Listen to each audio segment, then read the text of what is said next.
ওই সুন্দরী, তলাটে নতুন নাকি? হায় হায়।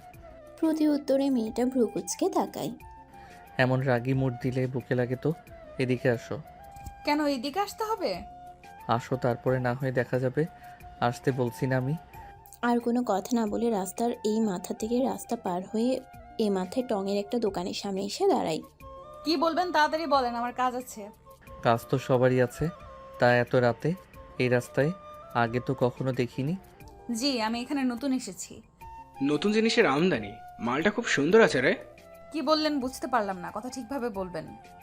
এই বেয়াদব ছেলে, কথাবার্তা ভালোভাবে বলতে হয়। এটা কেমন ধরনের কথা? তা কোথায় উঠছেন? আমি কথায় উঠছি, আপনাকে কেন বলতে হবে? আপনার সাহস আছে বলতে হবে। যেখানে আমার সামনে কেউ দাঁড়িয়ে কথা বলতে হিসু করে দেয়, সেখানে আপনি আমাকে ঝাড়ি মেরে কথা বলতেছেন। এখানে তো কিছুই দেখেননি। টিস করার অপরাধের ভয়াবহতা আপনাদের জানা নেই। দোস্ত, মায়াটা খুব ঘুরাইতেছে, একটু পাশে নিয়ে গিয়ে জোর ভেঙে দিই। আকাশ রবির দিকে চোখ বড় বড় করে তাকায়। রবি ভয় পেয়ে যায়, সে আর কোনো কথা না বলে চুপ হয়ে যায়। এইভাবে তাকানো কি আছে? আমি তো মজা করছিলাম। মনে হচ্ছে না একটু এক্সট্রা কথা হয়ে যাচ্ছে? এত রাতে মেয়েটা বিপদে পড়ছে, আমাদের হেল্প করার কর্তব্য। ওই হ্যালো, আপনাকে কে বলেছে আমি বিপদে পড়ছি? উল্টো আপনারাই তো আমার বিপদ। আমাকে এখানে আটকায় রাখছেন। আহা সুন্দরী, তোমার রাগ রাগ আমার হেব্বি লাগে। তোমাকে তো এখানে প্রেম করার জন্য আনা হয়নি। ধলাবতী, তুমি এলাকায় নতুন, এত রাতে ঘোরাফেরা করছো, ভাবলাম বিপদে পড়ছো নাকি দেখি। তা বুঝলাম। ধালাবতীকে? কেন তুমি? ওই হ্যালো, আমি কেন ধলাবতী হতে যাব? এত ফর্সা পুতুলের মতো ধবধবে মানুষ এই প্রথমে আমি দেখলাম। আচ্ছা, তুই মানুষ তো নাকি পরি? বন্ধু, আমারও তাই মনে হচ্ছে। ওই মনে হয় 1000 বছরের পুরনো কাইল্লার রাক্ষসী। আমি কোনো কাইল্লা রাক্ষসী না, কথা ঠিক করে বলেন। কথা তো ঠিকই আছে।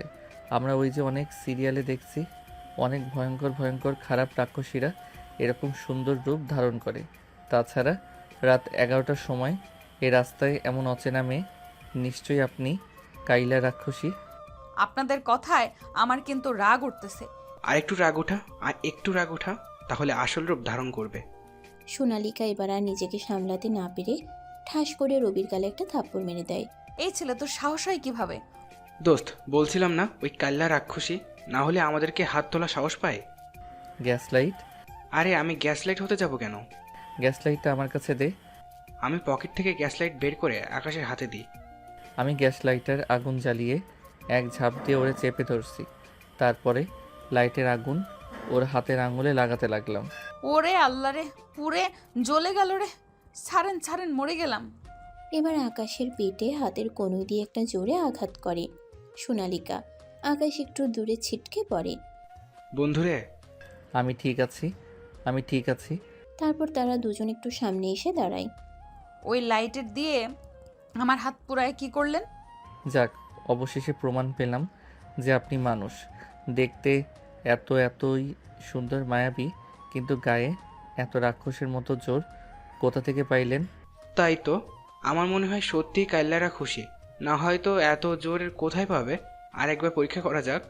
ওই চিকনা, এই হাত দেখছোস? এক ঘুষি মেরে নাক ফাটিয়ে দিব। চুপচাপ এখান থেকে সর। তারপর তারা মেয়েটার এত রাগী ভাব দেখে রাস্তা থেকে সরে দাঁড়ায়। মেয়েটা অন্ধকারের মধ্যে মোবাইলের আলো দিয়ে হাঁটতে থাকে। কিছুক্ষণের মধ্যে চোখের অন্তরালের বাইরে চলে যায়। দোস্ত, এটা মেয়ে না, কারেন্ট, যে আমাদেরকে বেটে গেল। দেখছি ব্যাপারটা। ও আপনারা এত সময় যাদের কথা বলতে দেখলেন তারা হলো ঢাকা কেরানীগঞ্জের সভাপতি আকাশ এবং সহ সভাপতি রবি। তারা তাদের নেতৃত্বে এই এরিয়াটা কন্ট্রোলে রাখে। বাকিটা গল্পের সাথে থাকেন, জানতে পারবেন। কিরে মা, আমাদের তো কালকে পাঠিয়ে দিলি, তোর আসতে এত রাত হলো। যদি রাস্তাঘাটে কোনো বিপদ হতো তখন কি করতাম বল? কালকে আসতি। আম্মু দিনে জার্নি করাটা বিরক্ত লাগে, তাই রাত্রে জার্নি করি। আর যে মানুষটা সারাক্ষণ বিপদ আপদ ঝামেলা নিয়ে থাকে তাহার আবার বিপদ। এই যে তুই আর ওইদিকে তোর বাপ, তোদের সাথে জীবনেও কথাতে পারবো না গো, পারবোই না। তার বলতে এত রাতে আসলাম, বাইরে দাঁড় করিয়ে রাখবা নাকি? কে গো এত রাতে আসলো? কে আবার? তোমার গুণধর মেয়ে। কাজে কাজ পায় না, সব সময় শুধু অকাজ করে বেড়ায়। আম্মু তুমি আবার শুরু করলে? আগের বার তো গ্রামের সাইডে পোস্টিং ছিলাম, তাই 11টা 12টা এত রাত মনে হতো। আর এখন তো শহর, এখানে রাত 2টাও রাত না। আমি পৃথিবীতে আগে এসেছি, তুই না। না তুমি। আমি যা বলবো তাহলে সেটাই, এর বাইরে কোনো কথা চলবে না। তোরে পেটে আমি ধরেছি, তুই না। আমার উপরে কোনো কথা চলবে না। উত্তরে সোনালিকা ভ্রু কুঁচকে তাকায়। এই মাঝরাতে আবার কি শুরু করলে? তোমার কি ভেতরে দমদাম বলতে নাই? দেখছো বাবা? পাগল ছাগলের কথা বাদ দে, চল ভেতরে চল। হ্যাঁ, এখন তো আমি পাগল। আজ আমার কেউ নেই। 40টা বছর এই সংসারে খেটে গেলাম, মাথার ঘাম পায়ে ফেলে। আমার কষ্টটা কেউ বুঝলো না। আমি তো এই বাসার কাজের লোক, আমার কাজ শুধু কাজ করা। আমার কথার কেউ দাম দেবে না। আম্মু থামবা তুমি? কি থামবো? হ্যাঁ, কি থামবো? যেদিন মা হবে ওই দিন বুঝবি। এখন তো আমার কান্না কান্না মনে হয় না। যেদিন থাকবো না সেদিন ঠিকই চোখের পানি বুঝতে পারবি। এখন তো মূল্যায়ন দিবি না। এই মাঝরাতে আবার কি নিয়ে তার কথা পছন্দ হলো না? পাগলরে বিয়ে করে আমার জীবন শেষ। পাগল বলেই তোমার এই সংসার করে গেলাম। আর কে হলে করা তো দূরের কথা, মুখে ঝাঁটার বাড়ি মারতো। তারপর সোনালিকা বাসার মধ্যে প্রবেশ করলো, বাসার মেন গেটটা দিয়ে। সবাই মিলে উপরে চলে যায়। যাই হোক, এদের মতো প্রতিটা সংসারই কম বেশি এরকম আছে। কার কার মায়ের সাথে মিলে গেল পাঠকগণ। ওইটা কোনো ব্যাপার না, এগুলো হলো সাজের ডাক। প্রতিটা সংসারে কম বেশি এগুলো থাকে। যেদিন এগুলো থাকবে না সেদিন বুঝবেন সংসার থেকে সেই হাসি খুশি জিনিসটা আর নেই। এটাই প্রকৃত শান্তি। যাই হোক, অন্যদিকে সোনালিকা ফ্রেশ হয়ে খাবার খাইতে বসে। তামা, এখানে জয়েন করবি কবে? খাবার খেতে খেতে বললাম, সবে তো আসলাম বাবা, আপাতত 1 সপ্তাহ দমদাম নেই, তারপর দেখা যাক। হ্যাঁ, কথাটা খারাপ বলিসনি। এখানে আসলে বাইরে একটু চলাফেরা করে দেখ পরিবেশটা কেমন। আসার সময় যেটুকু বুঝলাম, গ্রাম এরিয়ায় অতটা ঝামেলা না পড়লেও এখানে অনেক ঝামেলার মধ্যে পড়তে হবে। এখানে কেসের প্রবাবিলিটি অনেক বেশি থাকবে। তা ঠিক, গ্রামের মানুষ ঠিক এতটা অপরাধ করে না যতটা শহরের এরিয়ায় অপরাধ হয়। হ্যাঁ। খাওয়ার সময় এত কাজ কাজ কেন? চুপচাপ খাইতে দাও মেয়েটাকে। কথাটা সোনালিকা এবং শেখ চৌধুরী হেসে দেয়। অন্যদিকে কী রে মামা, এত রাত হলো, পোলাপাইন তো সব বাসায় চলে গেছে। এখনও এই টঙের দোকানে বসে কি করবি? কোন মসজিদ কি দোকান বন্ধ করে দিবে? খেয়াল করে দেখ, আমি আর তুই আছি। আমরা যতক্ষণ থাকবো দোকান বন্ধ করার সাহস পাবে না। তবে ফ্ল্যাটের দিকে চলে যাওয়া যাক। আচ্ছা ঠিক আছে। তারপর আমি ওর সাথে করে সিগারেট খাইতে খাইতে নিজেদের ফ্ল্যাটের দিকে হাঁটতে থাকলাম। কিছুক্ষণ বাদেই ভাইয়া ভাইয়া একটা ফুল নেন। হুট করে আকাশ যেন অপ্রস্তুত ছিল সে কথাটা শুনে। মাথাটা নিচের দিকে করে হাঁটু গেড়ে বসে, মুখে সিগারেট টানতে থাকে আর বলে, এত রাতে ফুল বিক্রি করা লাগে? সারাদিনে 2টো বিক্রি করেছি মাত্র। বাড়িতে মায়ের ওষুধ কেনার টাকা নেই। কোথায় থাকো তুমি? উত্তর পাশের বস্তিটাতে। ওখানে আমি না আর আমার একটা ছোট্ট বোন আছে। এই মেয়ে, তোমার বাবা কোথায়? আমার ঠিক মনে নেই ভাইয়া, তবে আমি যখন একদম ছোট্ট ছিলাম, 3 বছর মনে হয় বা এমন হবে, তখন আব্বাই মারে অনেক মারতো। আম্মা গার্মেন্টস থেকে আসতো আর আব্বাই টাকা চাইতো। আম্মা না দিলে অনেক মারতো। তারপরে আমার একটা বোন যখন হয়, তখন আমি 2 নাম্বার শ্রেণীতে পড়ি। তখন আম্মা আমারে ছাইয়া চলে যায়। আম্মা 3 মাস অসুস্থ হইয়া বাড়িতে পড়ে আছে, ঘরে খাবার নেই। ছোট বোন অনেক কাঁদে, তাই ফুল বিক্রি করতে আসি আমি। তবে ভাইয়া আজকে একটাও বিক্রি করতে পারিনি। বুঝতে পারলাম। এই নাও, এখানে 10,000 টাকা আছে। সোজা গিয়ে তোমার আম্মার হাতে দিবা আর বলবা কেউ একজন তার জন্য পাঠিয়েছে। তাকে সুস্থ হয়ে তার 2টা মেয়েকে মানুষের মতো মানুষ করতে বলবা। তার মেয়েরা যেন ফুল বিক্রি না করে, মনে থাকবে? আচ্ছা ভাইয়া। ধরো, এখন আমি তোমাকে নিয়ে বিক্রি করে দিলাম, অথবা তোমার শরীরের বিভিন্ন অংশ বিক্রি করে দিলাম। তোমাকে এই বিপদ থেকে বাঁচাবে কে? কিছু করতে পারবে তুমি? তুমি যত বিপদেই হোক, যত কষ্টেই হোক, এত রাত্রে আর বেরোবে না, মনে থাকবে? যদি একটা খারাপ মানুষের হাতে পড়তে কি হতো? যদিও আমরা খারাপই। এমন আর হবে না।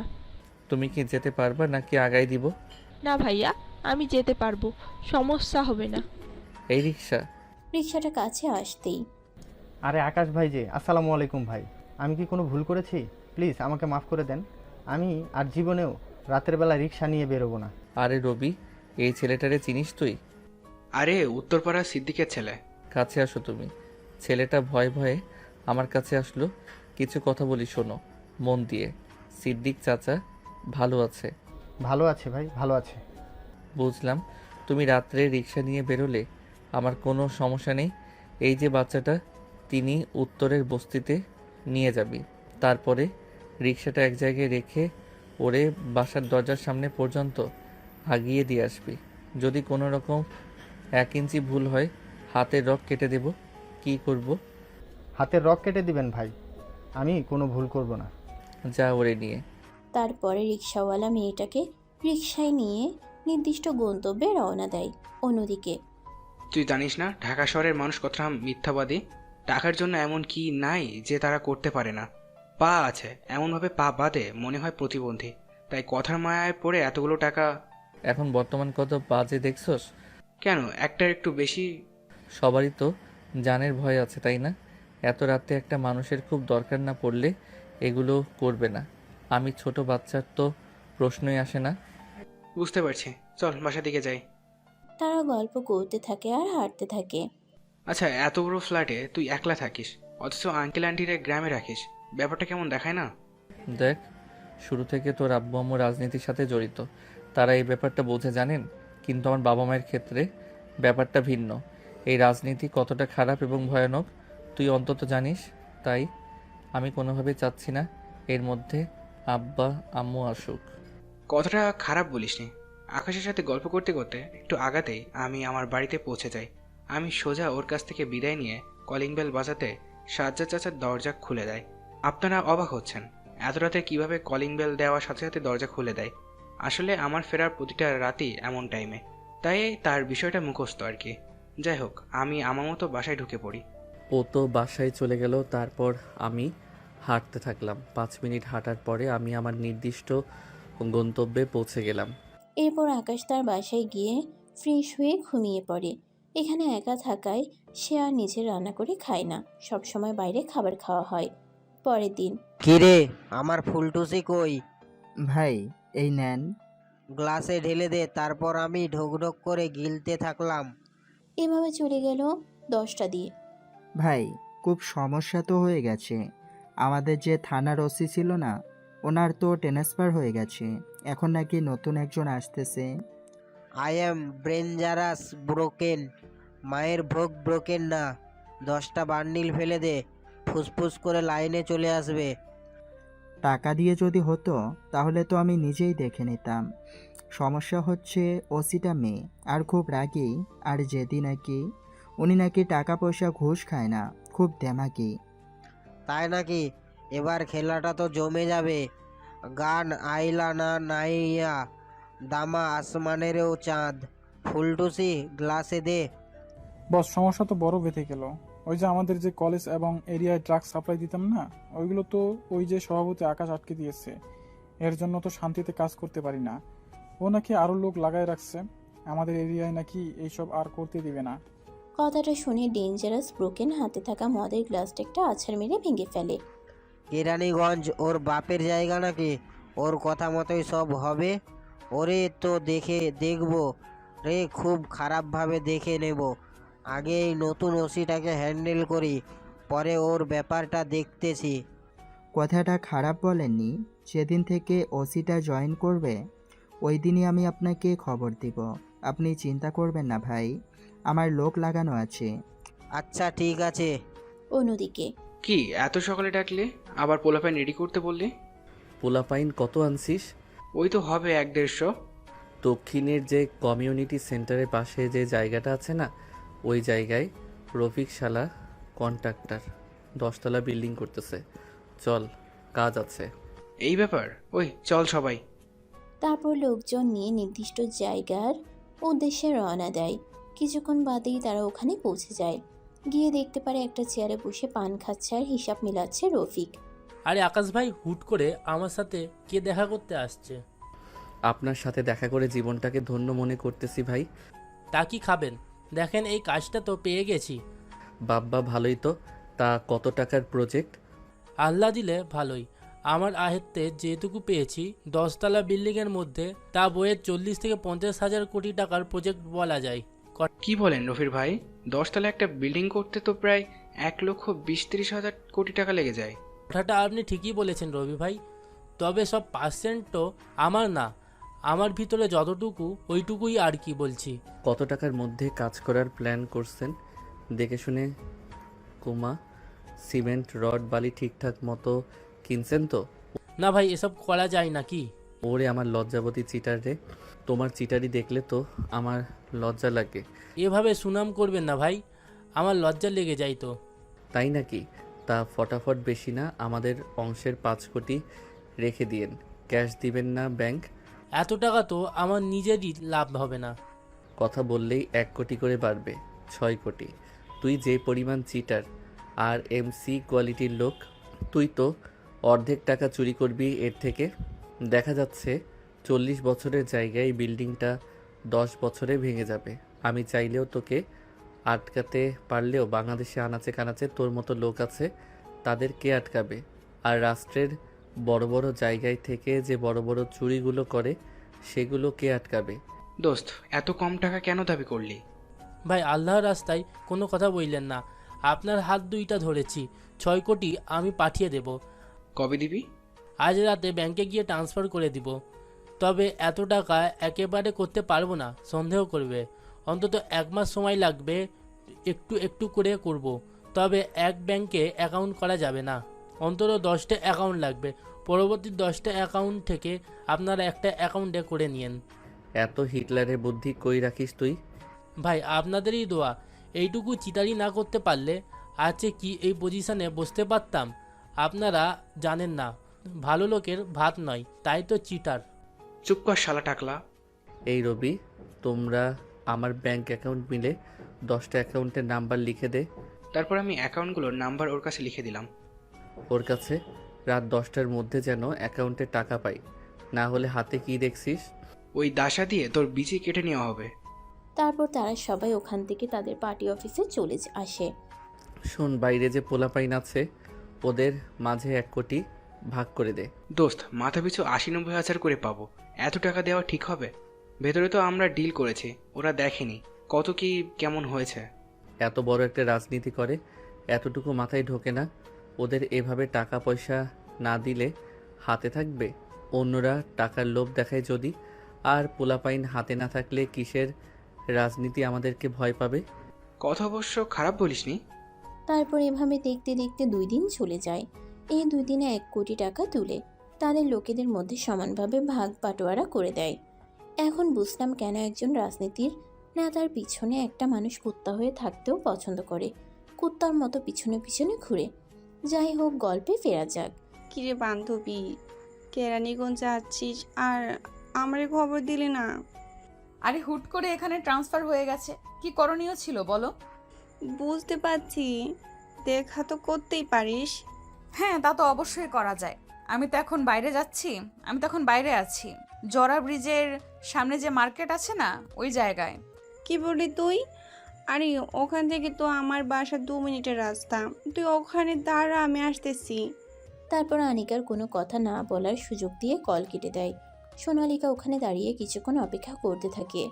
এরই মাঝে সোনালিকা রে, কতদিন পরে দেখা, কেমন আছিস? বিয়ে করে তো জামাই পেয়ে ভুলেই গেলি। আরে ভুলি নাই, তোর মতো কেন যে জব করলাম না, এই বাচ্চা জামাই সামলাতে গিয়ে আমি নিজে পাগল হয়ে যাচ্ছি। কিন্তু তোর জীবনটা কত ভালো। জীবনটা কতটা রহস্যজনক, তাই না? আমি চাচ্ছি তোর মতো একটা নিরিবিলি জীবন, আর তুই চাচ্ছিস আমার মতোই ঝামেলা জীবন। হায় রে হায়। যাই হোক, কেমন আছিস? তখনই পাশ দিয়ে রবি আর আকাশ যাইতেছিল। বাইক চালাচ্ছিল রবি। হুট করেই রবি ব্রেক মারে। এই যাওরা, এইভাবে ব্রেক মারলি কেন? ডানে তাকিয়ে দেখ, ওই দিনের রাত্রের ওই মেয়েটা। আকাশ ডান দিকে তাকাতে রাস্তার বিপরীতে হাসি মুখে কথা বলতে থাকে। মেয়েটাকে দেখে খানিকের জন্য যেন জগৎ ছেড়ে অন্য জগতে চলে গেছে। সাদা 3 পিস, তার উপরে সাদা কালারের স্কার্ফ দিয়ে হিজাব করা। ড্রেসটা অনেকটা ইউনিক টাইপের, দেখে বোঝা যাচ্ছে বাইরের দেশ থেকে অর্ডার দিয়ে আনা। আবার স্কার্ফের উপরে চশমা বজায় রাখা, হাতে কালো কালারের মেয়েদের ঘড়ি এবং পায়ে কালো কালারের হিল। আকাশ যেন তার হিতাহিত জ্ঞান হারিয়ে ফেলেছে। সে কোন দিকে না তাকিয়ে রাস্তা পার হতে যায়, তখনই একটা অটো এসে ধুম করে আকাশের গায়ে মেরে দেয়। আকাশ খানিকটা ধূপ করে ছিটকে পড়ে। আকাশের বাম হাতটা অনেকটা কেটে গেছে, টপ টপ করে রক্ত পড়তেছে। কপাল এবং ঠোঁটটাও হালকা কেটে গেছে। সে যেন ব্যথা অনুভব করতে পারতেছে না। সে যে একটু আগে এত বড় একটা অ্যাক্সিডেন্ট করছে তার যেন সেদিকে খেয়ালই নেই। সে আবার উঠে দাঁড়ায় এবং পাশে থাকা রবি চিৎকার করে, আকাশকে ধরতে আসে। অবিশ্বাস্য ব্যাপার, রবি ধরার আগে আকাশ উঠে দাঁড়ায়। এত সব ঘটনায় সোনালিকা এবং তার বান্ধবী দৃষ্টিও এদিকে ঘুরে গেছে। তারাও তাড়াহুড়ো করে কাছে আসে কি হয়েছে দেখার জন্য। তখনই আকাশ নিজের মতো বিড়বিড় করে জোরে বলতে থাকে, হে অপুরুষী রূপময় সুন্দরী, সৃষ্টির সেরা সৃষ্টি কি তুমি? একটা মানুষ কি করে এতটা সুন্দর হতে পারে? কিভাবে হতে পারে একটা মানুষ কিভাবে এতটা সুন্দর? হায়, তোমার ওই দৃষ্টি আমার দিকে যেন তীরের মতো লাগে। তুমি কি আসলে এতটা সুন্দর, নাকি আমি ঘুমিয়ে স্বপ্ন দেখতেছি? কথা বলতে বলতে আকাশ সোনালিকার মুখের একদিকে তার কাটা বাম হাত রেখে বলতে থাকে, না, তোমাকে তো স্পর্শ করা যায়, তার মানে তুমি সত্যি সত্যি তুমি মানুষ। তবে আমার বিশ্বাস করতে কষ্ট হয়, তুমি কি কোনো পরী বা জিন যে রূপ ধরে আছো? এতটা সুন্দর তুমি কি করে? ওই ছেলে কি বলছো? তোমার মাথা ঠিক আছে? ওর হাত দিয়ে রক্ত বেরোচ্ছে, ডাক্তারের কাছে নিয়ে যান সবাই। দোস্ত, তোর হাতটা অনেক কেটে গেছে, অনেক ব্লিডিং হচ্ছে। তুমি কেন এত সুন্দর? তোমাকে মনে হয় আজীবন দেখে যাই, আমার চোখের পলক পড়ে না। তুমি কেন কেন এতটাই সুন্দর? মানসিক পাগলটাকে কেউ ধরেন, ধরে নিয়ে যান। কি বলতেছে সে নিজেই জানে না। এই রূপময়। তোর রূপময়ের খেতায় আগুন, বালের বাল, তাড়াতাড়ি চল। রবি তার হাত চেপে ধরে কাটা জায়গায়। তারপরে জোর করে আকাশকে রবি তার বাইকে উঠায়। রবি বাইক চালিয়ে হাসপাতালের দিকে রওনা দেয়। আকাশ অপলক দৃষ্টিতে সোনালিকার দিকে তাকিয়ে থাকে। কিছুক্ষণের মধ্যেই তারা হাসপাতালে পৌঁছে যায়। হাসপাতালে যাওয়ার পরে তাকে প্রাথমিক ট্রিটমেন্ট দিয়ে কিছু ওষুধ লিখে দেয়। অবশ্য তার হাতে 3টা সেলাই দেয়া লাগছে। অন্যদিকে, খিরে, তোর মুখে তো রক্ত লেগে আছে। কি বলবো বা করব দেখলি তো সবাই। আজ আমরা সুন্দর না বলে আমার পূর্বজাল পায়ও না। হ্যাঁ, রূপময় সুন্দরী। কুটনি, এক লাথি মারবো, থামবি? তুমি কি সত্যি মানুষ নাকি পরী নাকি পুলিশ? আমি তোমার রূপে মুগ্ধকর। আনিকার বাচ্চা, তোর পাছায় আগুন। সরি সরি, আর বলবো না। রাস্তাঘাটে এইসব বলদগুলো কই থেকে আসে আল্লাহ জানে, তবে ছেলেটা কেমন যেন চেনা চেনা মনে হচ্ছে আগেও কোথাও যেন দেখেছি। আবার স্বপ্ন দেখিসনি তো? আরে না, আর কাজ পাইলাম না, খেয়ে দে। চল সামনের দিকে যাই, মুখ ধুতে হবে। তোর মুখে রক্তর দাগ লেগে আছে। আজ অনেকদিন পর দেখা, একটা ট্রিট দিই তোরে। ঠিক আছে, ট্রিট তো আমার দেওয়ার কথা। চাকরি পাইলে সবাই বড়লোক হয়ে যায়। কলেজ লাইফে একজনকে ট্রিট দেওয়ার ভয়ে পালাতাম, খাবার খেয়ে টুক করে কেটে পড়তাম। কিন্তু এখন দেখ, ট্রিট দেওয়ার মতো সামর্থ্য সবারই আছে, কিন্তু আগের মতো সেই মজাটা নেই। হ্যাঁ রে, ঠিক বলছো, সময় পরিবর্তনশীল। ওই দিনগুলোরে খুব মিস করি। তারপরে তারা গল্প করতে করতে ফ্রেশ হয়ে একটা রেস্টুরেন্টে বসে কিছু খাবার খেয়ে আড্ডা দিতে থাকে। অনেকদিন পর এক বান্ধবী অন্য বান্ধবীকে পেয়েছে। ঘটনাটা যাদের সাথে ঘটে শুধু তারাই বুঝতে পারে। অন্যদিকে, কি রে, তোর মাথায় কি সত্যি কোনো সমস্যা হয়েছে? উত্তরে চুপ। চুপ করে আসিস কেন, বল। কি বলবো বল? ওরে দেখার পরে আমি সত্যি পাগল হয়ে গেছি। আমার মাথায় সমস্যা হয়ে গেছে। আমি কি করব? একটা মানুষ কিভাবে এতটা সুন্দর হতে পারে? বাবা, লাভ অ্যাট ফার্স্ট সাইট এটাকে হয়তো বলে। আজকে নিজের চোখে না দেখলে বুঝতামই না। জানি না রে, ওর মুখ আমার চোখের সামনে ভেসে আছে। ওরে আমার লাগবে, খুব করে লাগবে। এইটা কোনো ব্যাপার হলো? এতদিন পরে একটা মেয়েকে আমার বন্ধুর ভালো লাগছে। চিন্তা করিস না, যেভাবে হোক আমি দেখছি। খুব তাড়াতাড়ি ছেলে পেলে লাগায় দে খুঁজতে। আমার আজকের মধ্যেই ওকে চাই, চাই চাই চাই মানে চাই। একটু ঠান্ডা হ। ওই মেয়ের কি কোনো পিক আছে? থাকলে ছেলেপেলের কাছে দিলেই ওরা খুঁজে দিত। আমাদের এরিয়া যেহেতু, পেতে আর কত সময় লাগবে? আমি এত সব কথা জানি না, আমি শুধু একটা কথাই জানি। বুঝতে পারছি তুই কী জিনিস। দোষ, তেমন অস্থির হইস না, তোর শরীর কিন্তু অনেকটা অসুস্থ। যেখানে ওকে দেখলাম ওরা আশেপাশে সিসিটিভি ক্যামেরা কালেক্ট করতে বলো, তারপর খোঁজ লাগা। ভালো বুদ্ধি দিয়েছিস তুই। আচ্ছা, দেখতেছি। তারপরে কথা মতো রবি তার কাজগুলো করতে থাকে। সিসিটিভি ফুটেজ কালেক্ট করে তার নিজেদের লোকের কাছে দিয়ে খুঁজতে লাগিয়ে দেয়। দেখতে দেখতে 2টা দিন চলে যায়, কিন্তু এখনও ফলাফল শূন্য। কেউ কোথাও এই মেয়েটাকে খুঁজে পায়নি। নাম আমার আন্টার্কটিকা, তাই বলে আন্ডারপ্যান্ট মনে করে ভুল ভাবিস না। আমি কিন্তু আন্ডারওয়ার্ল্ডের কিং। ওই আকাশের সাহস হয় কিভাবে এখানে আমাদের চাঁদা আটকে দেওয়া? ওরে তো আমি আন্ডার প্যান্টের মধ্য দিয়ে রাখবো, যাতে একটু হিট হয়। বস, ও কিন্তু খুব ঝামেলা করছে। এমনিতেই আমাদের স্কুল কলেজে মাদক ব্যবসার অবস্থা একেবারে লাঠি তুলে দিচ্ছে। এখন আগের মতো ওপেনলি দিতে পারি না, চুরি করে পরে অল্প একটু ঢোকাতে পারি ঢাকার মধ্যে, তাও তো ধরা পড়ে যায় বেশিরভাগ। ওরে আটকান, না হয় কিন্তু আমরা এখানে থাকতে পারবো না। লোক আমারে খারাপ বললেও আমি কিন্তু বড় একটা নামকরা জাউরা। আমার সাথে শত্রুতা করে ভালো করে নেই। ওরে তো আমি রক্তবিহীন কিস দিব। এইটা আবার কি বস? এটাকে বলে রোমান্স, আমার স্পেশাল রোমান্স। ওর বাড়ির লোক কে কে আছে? ওর বাড়ির লোক দিয়ে কি করবেন? বড় কাউকে শিক্ষা দিতে গেলে কখনো সরাসরি তাকে ধরতে হয় না। প্রত্যেকটা মানুষই দুর্বল তার ফ্যামিলিতে। ফ্যামিলি ধরলে পই পই করে সোজা হয়ে যাবে রাস্তায়। ও আচ্ছা, এই জন্যই কখনো ওর পরিবারকে আমরা দেখি নাই বা শুনতে পাইনি যে ওর পরিবার আছে। আসলেই অনেক চালাক। চালাক যদি না হয় এত বড় একটা নামকরা গ্যাং চালাতে পারে? কথাটা একদম ঠিক কথা বলেছেন বস। ওর যেহেতু পরিবার নেই, তাহলে সোজাসুজি ওর উপর অ্যাটাক করতে হবে। আরে, ওর সাথে ওর চেলা রবি আগের কাজ করত। আস্তে আস্তে ওরে বন্ধুর জায়গা দিয়ে দিছি। ওই রবি জীবন থাকতে ওর উপর অ্যাটাক হতে দেবে না। আরও তো পোলাপাইন আছে, আর না বলি। তা তো বুঝলাম, ওরা তো আর জানবে না। হুট করে এমন এটাকে মরতে হবে যাতে সে সরে যাওয়ার জায়গা না পায়। তাহলে ভাই কালকে করি। কালকে ওদের একটা প্রোগ্রাম আছে, শুনছি মিছিল বের করবে ওখানেই। তোর আসলে মাথায় সমস্যা। মিছিলে এত মানুষ থাকবে, ওর মধ্যে কিছু করা যাবে না। যখন নিরিবিলি অফিস রুমে থাকবে তখন হুট করে। তখনও তো 8-9 জনের সাথে থাকে। পিছনে ফিরিয়ে দেখ আমার লোক কতজন হবে। তাও তো 50 কিংবা 70 জন হবে। তাহলে 8 জন আমাদের সামনে দাঁড়াতে পারবে। কালকেই হোক খেলা। আসলে আমি একটা নামকরা জাউরা। বস, আপনি নিজের সুনাম করলেন না বদনাম? যে লোক নিজের বদনাম শুনে নিজেই নিজেকে বদনাম করে আনন্দ পায়, তাহলে সেই লোক যাই বলে তাতেই তার সুনাম।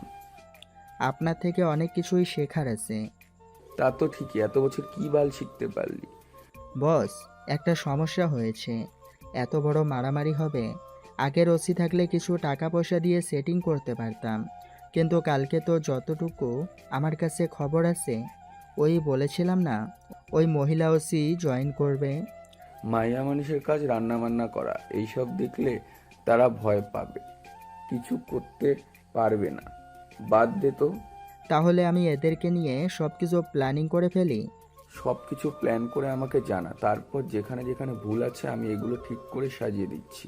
তারপরে তাদের মতো তারা কাজ করতে থাকে। কিরে, মেয়েটার কি খুঁজে পাইছিস?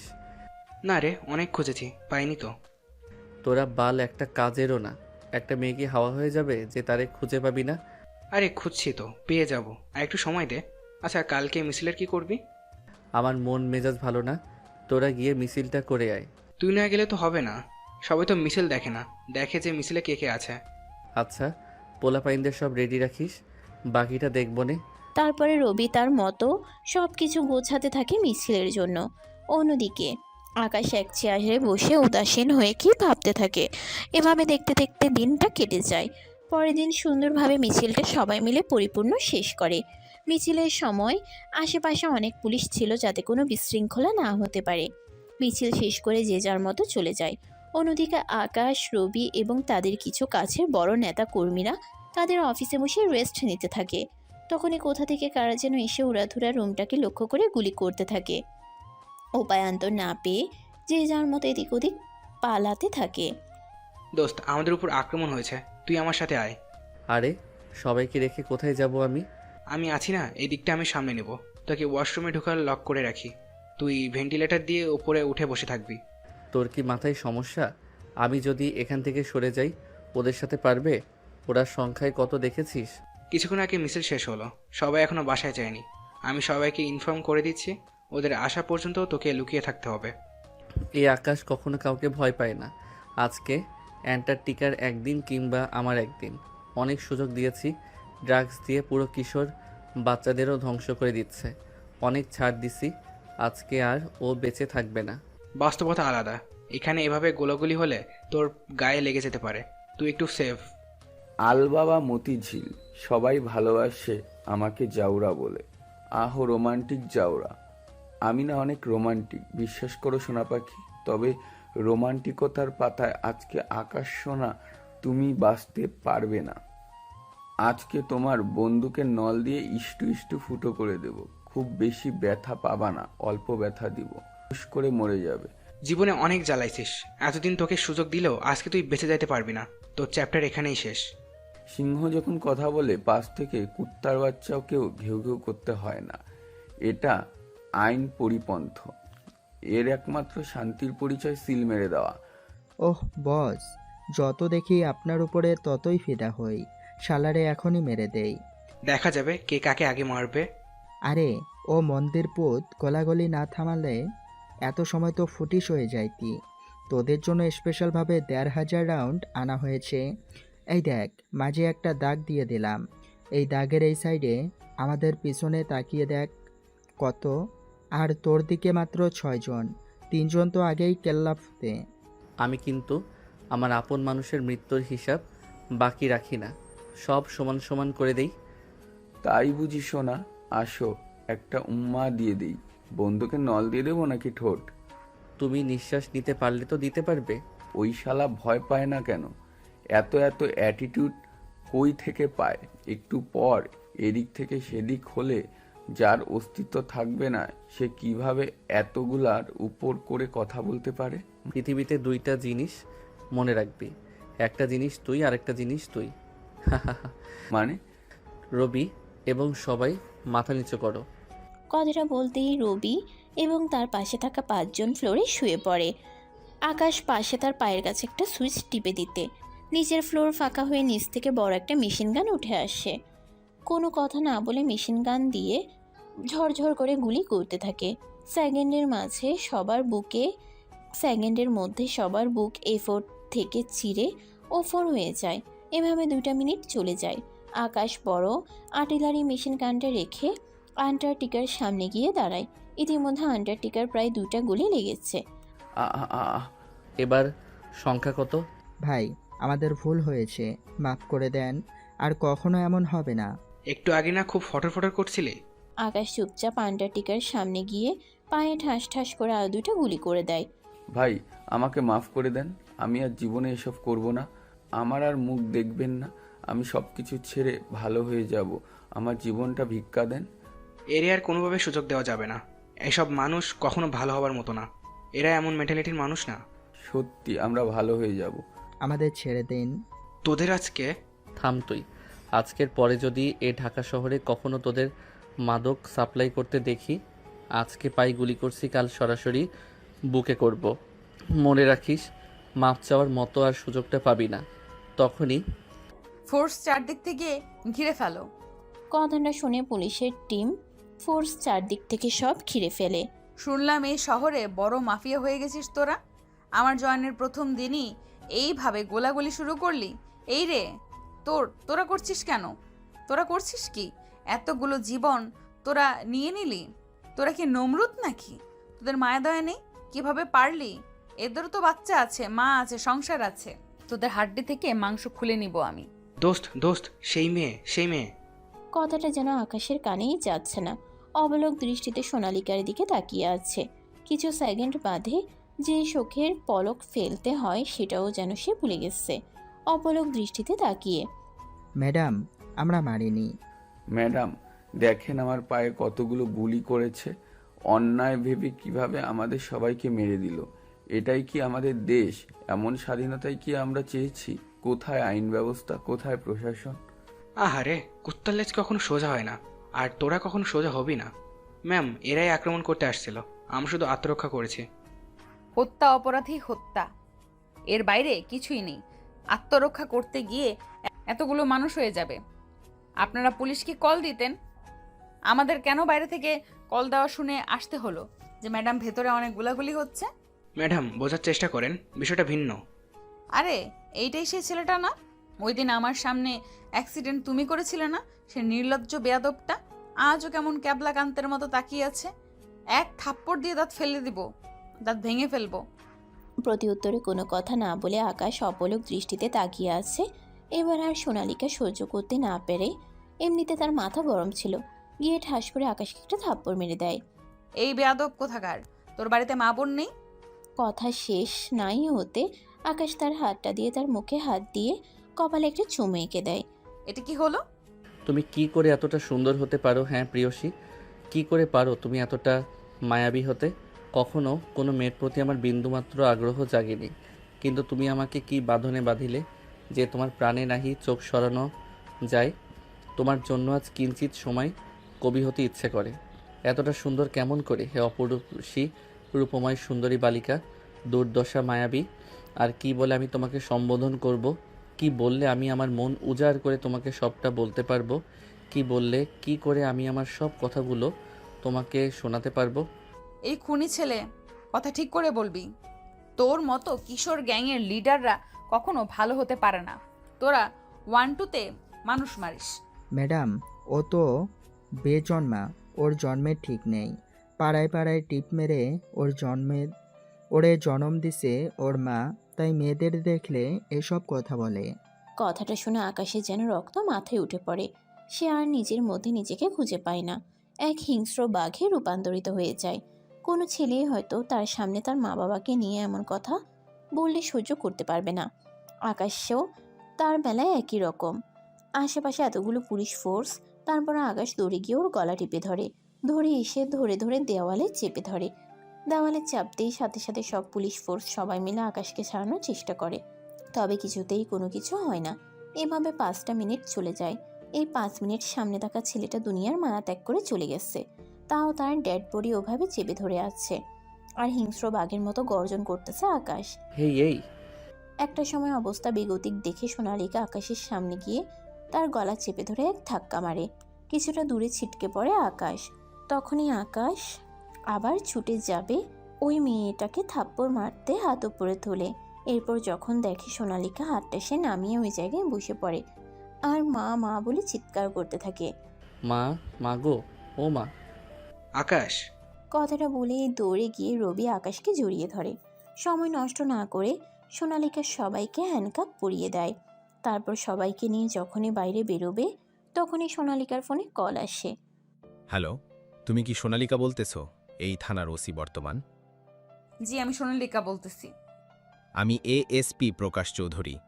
আশা করি আমাকে চিনতে পারছো। Yes sir. হ্যাঁ, আপনাকে কেন চিনব না? কোনো কি সমস্যা হয়েছে? আমি কি কোনো ভুল করেছি স্যার? দয়া করে আমাকে জানাবেন। তুমি কোন অর্ডারে NS/2 রোডে তুমি রেড করছো? তোমাকে কি উপর থেকে পারমিশন দেওয়া হয়েছে? আসলে স্যার, এখানে প্রচুর পরিমাণে গোলাগুলি হচ্ছিল। আশপাশ থেকে সাধারণ জনগণ বারবার ফোন দিয়ে থানায় বলতেছিল যেখানে নাকি এই অবস্থায়, তাই আমরা এখানে এসেছি বিষয়টা পর্যবেক্ষণ এবং দেখতে, যাতে বড় কোনো দুর্ঘটনা হয়। ছোট মানুষ, এত বোঝা ভালো না। গেটের বাইরে মিডিয়া অপেক্ষা করছে। অনেক কষ্টে তাদের আটকে রাখছে ভিতরে ঢোকা থেকে। বাইরে গিয়ে বলবেন 2টা গ্রুপের মধ্যে সামান্য গোলাগুলি হয়েছে। দেশে সামান্য কিছু মানুষের ক্ষয়ক্ষতি হাতে পায়ে রয়েছে। খুব দ্রুত তারা সুস্থ হয়ে যাবে। এত বড় মিথ্যা বলতে পারবো না স্যার আমি। এখানে আরো অনেক 60-70 জনের উপরে ডেট, কিভাবে কি বলবো? তোমার মাথায় ঘিলু আছে? এটা যদি বাইরে জানাজানি হয়, প্রশাসনের উপরে কি পরিমাণে চাপ আসবে। দেশের বদনাম হবে, আইন শৃঙ্খলা বাহিনীর বদনাম হবে। যা হয়ে গেছে তা হয়ে গেছে। যা বলছি, যে অর্ডার করা হয়েছে তাই কর। বেশি পাকনামো করা ভালো না। এক কথা যেন এদিক ওদিক না হয়। This is my order. কথাটা বলে এএসপি ফোন কেটে দেয়।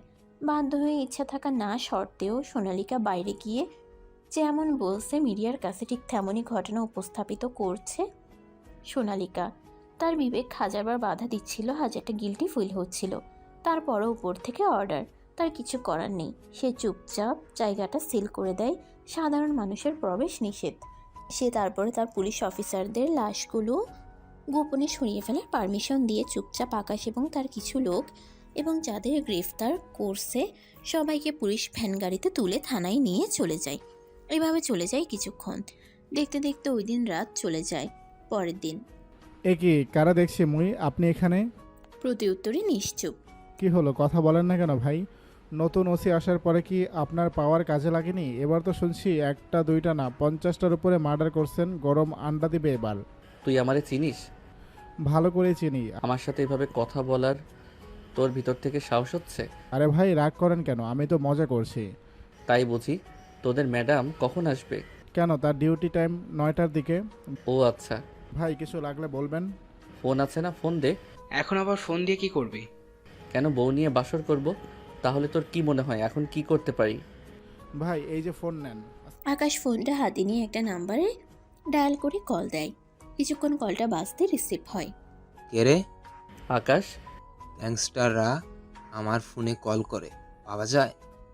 করে করে, হাতি গর্তে পড়লে না চাইতেও সব কিছু করতে হয়। তা হঠাৎ করে কি মনে করে? আমার একটা কাজ করে দিতে হবে। গতকাল আমার উপরে কিছু ছ্যাঁচড়া গ্যাংয়ের লোক আমার উপরে অ্যাটাক করে। যা ভাবছেন তাই হয়েছে ওদের সাথে। কতজন হবে? 60 জনের উপর। ওরে শালা, এতগুলো জীবন! আপনি ভালোই জানেন আকাশ এমনিতে কখনো কারোর ক্ষতি করে না। আমার হাতে আর কোনো উপায় ছিল না। কাল যদি এই কাজটা না করতাম আপনার সাথে আর কথা বলতে পারতাম না আজকে দাঁড়িয়ে। এখন ব্যাপারটা হচ্ছে এসপি বিষয়টা ধামাকা দিয়েছে। এখন এ ব্যাপারে নিউজে তদন্ত হতে পারে। নিউজ চ্যানেলগুলো আর ওই জায়গার বিষয়টা পরিপূর্ণভাবে হ্যান্ডেল করা আপনার দায়িত্ব। তা তো বুঝলাম, বিষয়টা একটু জটিল আসলে। বন্দরে যে মালগুলো আপনার আটকে আছে 2 দিনের মধ্যে সরানো হয়ে যাবে। আপনি নিজে করতেছেন না যাতে আপনার বিষয়ে সোশ্যাল মিডিয়াতে মানুষজন জানাজানি হয়ে যায়। তবে গোপনে যদি রাতের আধারে হুট করে কেউ করে দেয়। এই কথা তো অনেক দিন আগেই তোমাকে বলছি, কিন্তু তুমি আমার কথায় রাজি হওনি। আচ্ছা, আমি এই দিকটা সামলে নিচ্ছি। এসব আমার কাছে কোনো ব্যাপারই না। আমার সাথে 4-5 জন মতো হবে।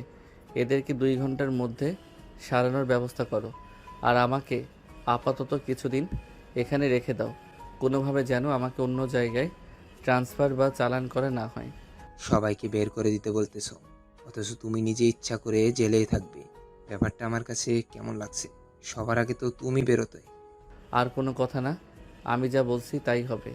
এর আগে পরে কোনো কথা নেই। যেটা তোমার ভালো লাগে আমি সবটা বলে দিচ্ছি কমিশনারকে। আচ্ছা। কথা বলা শেষ করে আমি হাবিলদারকে ফোনটা দিয়েছিলাম। হাবিলদারও তার কাজে সে চলে গেল। এদিকে না আমার কাজ আছে। এমন কি কাজ থাকতে পারে? ও আচ্ছা, মনে পড়েছে। হায় রে ভালোবাসা, কি খেলা দেখাইলি! যাকে সারা দেশ মিলে একদিন আটকে রাখতে পারিনি, সে মানুষটা আজকে নিজে থেকে হাজতবাসী হতে যাচ্ছে। এত কথা বলিস কেন তুই? এসব করা কি ঠিক হচ্ছে? আমরা তো চাইলেই জোর করে ওকে আমাদের হেফাজতে নিতে পারি। পৃথিবীতে আর যাই হোক জোর করে কখনো মন, ভালোবাসা, মোহাম্মত হয় না। সেটাই তো দেখতেছি। গ্যাংস্টার আকাশও প্রেমে পড়লো শেষমেশ, তাও পুলিশের প্রেমে। তারপর এভাবে দেখতে দেখতে কিছুক্ষণ চলে যায়। হুট করে সাদা ধবধবে দুধের মতো চেহারা যুক্ত শরীরে পুলিশের ড্রেসে পরিহিত একটা মেয়ে চুপচাপ প্রবেশ করলো। আসসালামু আলাইকুম। Salute ma'am. কালকের ফাইলগুলো ঠিক আছে? জি ম্যাম, আপনার ডেস্কে রাখা আছে। ও আচ্ছা, বুঝতে পারছি। তারপর আমি চুপচাপ আমার ডেস্কে গিয়ে বসলাম। টুপিটা টেবিলের উপরে রেখে কফিটা হাতে নিয়ে এক চুমুক দিয়ে ডানে ঘুরতেই দেখি কালকে ধরা আসামিগুলো আমার দিকে অপলক দৃষ্টিতে হা করে তাকিয়ে আছে। আমি খানিকটা অবাক হলাম, যেখানে পুলিশের আসামির সম্পর্ক লুকোচুরি ভয়, এখানে এরা ব্যতিক্রম। এতদিন তো গ্রামে যখন ট্রান্সফার ছিলাম এগুলো দেখেছি, এখন শহরে আসার পরে বিষয়টা ভিন্ন। আমি তাদের দিকে ভ্রু কুচকে তাকালাম। এই আপনারা সবাই হা করে এদিকে কি দেখেন? এই তোর ওই দিকে তাকাস কেন? চোখ তুলে নিব কুত্তার বাচ্চা সবগুলো। তোদের ভাবি লাগে? কথাটা শুনে সাথে থাকা সবাই ভয় পেয়ে যায় কিছুটা। চুপচাপ সবাই অন্যদিকে ঘুরে দাঁড়ায়। এই ছেলে, আপনি কি বলছেন? মাথা ঠিক আছে? লাঠি দেখেছেন?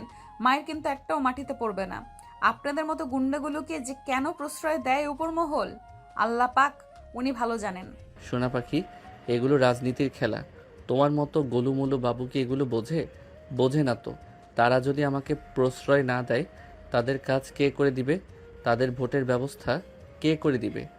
তারা এমন পাওয়ারফুল হওয়ার পরেও তোমাদের মতো গুন্ডার সাহায্য লাগবে? এক মিনিট, কি সব নামে তুই আমারে ডাকিস? থাপড়াইয়া দাঁত ভেঙে দিব। একটা মায়েরও মাটিতে পড়বে না, বেয়াদব কোথাকার। তোমার বকাগুলো এত মিষ্টি পুরুষ কেন? তোদের মতো গুন্ডারা যারা এক দুইটাতেই মানুষ মরে, তাদের মনে আবার এত সব রোমান্টিকতা আছে ভাবা ছিল না। আমার সাথে একদম উল্টাপাল্টা ব্যবহার করবি না। আমি কিন্তু তোর গায়ে হাত দিতে দুবার ভাববো না। গায়ে হাত দিয়ে দেখেন না, 1 মিনিটও চাকরি থাকবে না। কথাটা শুনে আমি রাগে রবির গালে একটা থাপ্পড় মারি। আমারে মারলি তুই? চুপ শালা, মারবে কাটবে এগুলো তো বউরাই করবে, জানিস না? যতই পাওয়ারফুল হোক, সবাই বউয়ের কাছে ভেজা বিড়াল। কিছুদিন আগে ফেসবুকে দেখলে না, ফ্রান্সের প্রেসিডেন্ট ও বউয়ের হাতে মায়ের খায়, আর আমি তো মাত্র গ্যাংস্টার। সোনা পাখি, তুমি আমাকে সকাল বিকাল মন ভরে থাপড়াবা। আচ্ছা ভাই, আমার ভুল হয়ে গেছে, মনে ছিল না। এই কত বড় সাহস, আবার বয়ে উঠে চলে গেছে। এই শালা হারামজাদা, মাইট চিনস? বান্টুস ফাটায় দিব। এভাবে বলে না, তুমি তাহলে মা ডাক শুনতে পারবা না?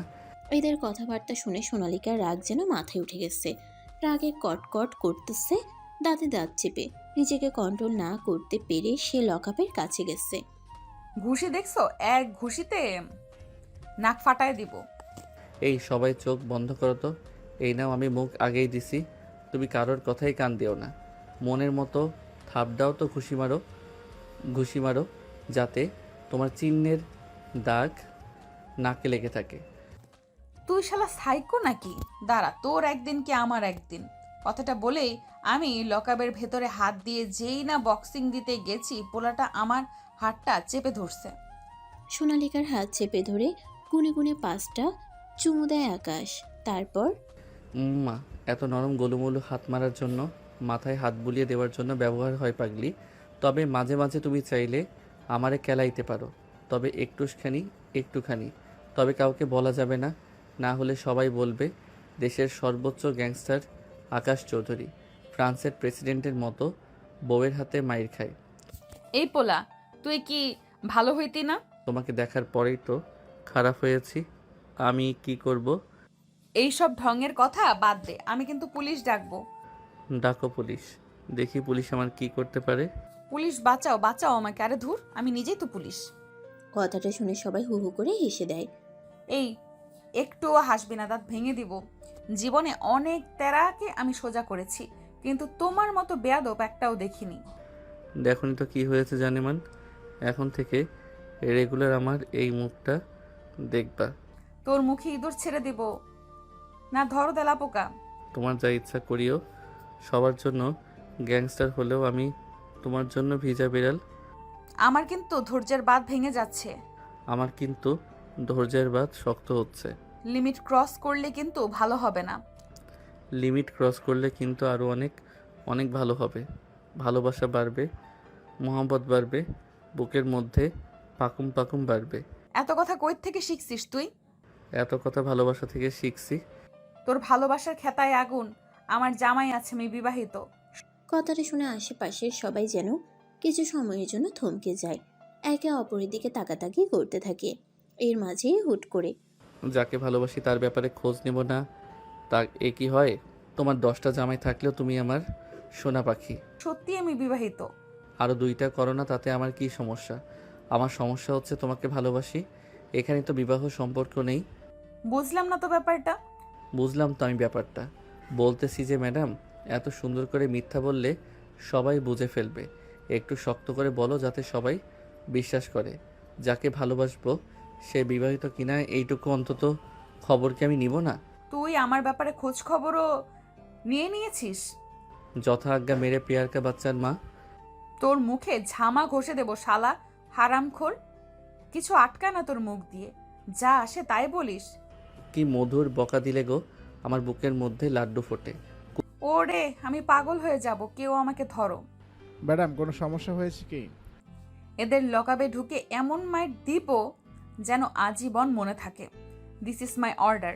ম্যাডাম আমি পারবো না, আপনি নিজে মারেন। আমি তোমাকে অর্ডার করছি না।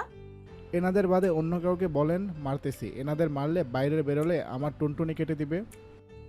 আর না মারলে আমি তোমার চাকরি খেয়ে দিব। একটা চাকরি গেলে কষ্ট করলে আরও পাবো, কিন্তু টুনটুনি হারালে কোনোদিন আর পাবো না। ভবিষ্যতে আমার বউ আমাকে না পেয়ে পরকীয়া করবে। না ম্যাডাম, আপনার যা ইচ্ছা করেন, আমি আপনার এই অর্ডার মানতে পারবো না। হাবিলদারের বাচ্চা হাবিলদার। ও না, ফুল সোনা পাখি, তোমার সাদা পরীর মতো মুখে রাগলে রক্ত জমে গেলে তো খারাপ দেখা যায়। তুই তোর কথা কিন্তু লিমিটের মধ্যে বলবি। কথাটা বলে রাগে গজগজ করতে করতে নিজের ডেস্কে ফিরে যায় সোনালিকা। তারপরে ওখানে 30 সেকেন্ড মতো ওয়েট করে সাইড রুমে চলে যায় রেস্ট করার জন্য। রুমে গিয়ে দরজা লক করে দেয়। আসলে সাইড রুম হচ্ছে প্রত্যেকটা থানায় আলাদাভাবে কিছু রুম করা থাকে পুলিশ অফিসারদের রেস্ট করার জন্য বা ঘুমানোর জন্য। সোনালিকা এদিকে কিছু করতে না পেরে রাগে আগুনের মতো ফুলতে থাকে। সে আর দেরি না করে সরাসরি পুলিশ কমিশনারকে কল দেয়। হ্যাঁ সোনালিকা বলো। চাচ্চু, ওই যে আমাদের এই এরিয়ায় আকাশ নামে একটা ছেলে আছে না, গুন্ডা টাইপের, ওরে কালকে ধরে আনছি। চোখের সামনে অনেকগুলো হত্যা করেছে। আমার সাথে এখন প্রচুর পরিমাণে বেয়াদবি করতেছে। ওর বিরুদ্ধে কি কোনো ব্যবস্থা নেওয়া যায় না? আমার ধৈর্যের বাঁধ ভেঙে গেলে এমন মারবো, পা ভেঙে ফেলবো কিন্তু। দেখো তোমার ব্যাপারটা বুঝতে পারছি, তবে সব জায়গায় আমরা সব কিছু করতে পারি না। কিছু কিছু জায়গায় আমাদের নিয়ম রেস্ট্রিকশন থাকে, আইনেরও বাইরে আমাদের কিছু করার থাকে না। ওই জায়গায় ওর হাত উপর মহল থেকে মন্ত্রী মিনিস্টার থেকে বড় বড় পর্যায়ে এসপি স্যার পর্যন্ত ওকে ভয় পায়। ওর এত পাওয়ার, সে জায়গায় আমরা ওর কিছুই করতে পারবো না। আমার কাছে যতটুকু খবর আছে আজকের মধ্যে ওদের জামিনের পেপার নিয়ে যাবে থানায়, ওটা অ্যাপ্রুভ করে বের করে দিও। আর এসব ঝামেলায় আশেপাশে না থাকাই ভালো, ওইসব মানুষ ভালো হয় না, সাবধান। আচ্ছা ঠিক আছে বলে আমি ফোন রেখে দিলাম। কিন্তু আমার সারাটা শরীর দাও দাও করে জ্বলতেছে রাগে। আমার চাকরির জীবনে কখনো এমন পরিস্থিতিতে আর পড়তে হয়নি, কিন্তু আজকে আমাকে যে পরিস্থিতিতে নামতে হয়েছে, ন্যূনতম সম্মানটুকু আমার নেই এখানে। একটা রাস্তার গুন্ডার কথায় সকলে ওঠা বসা করতেছে, যে কিনা চোখের সামনে দিয়ে দুপুরে মানুষ মারে, আবার প্রশাসন সেটা প্রশ্রয় দিয়ে লুকিয়ে যায়। এদের মতো গ্যাংস্টারদের না থামানো গেলে আমাদের দেশটা কিভাবে চাঁদাবাজি মুক্ত হবে, কিভাবে দেশে আইন প্রতিষ্ঠা হবে, কিভাবে ন্যায্য বিচার হবে?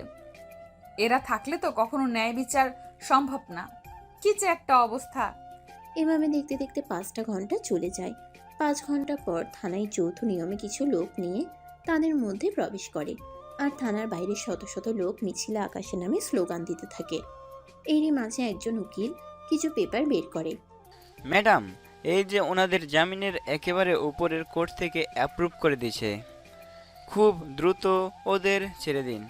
আপনাদের মতো কিছু টাকাওয়ালা উকিল, টাকালোভী উকিল এবং টাকালোভী কিছু উপর পর্যায়ের লোক আছে, যার ফলে হাজার হাজার অন্যায় অপরাধ, খুন, গুম করেও এইভাবে অপরাধীগুলো ছাড়া পেয়ে যায়।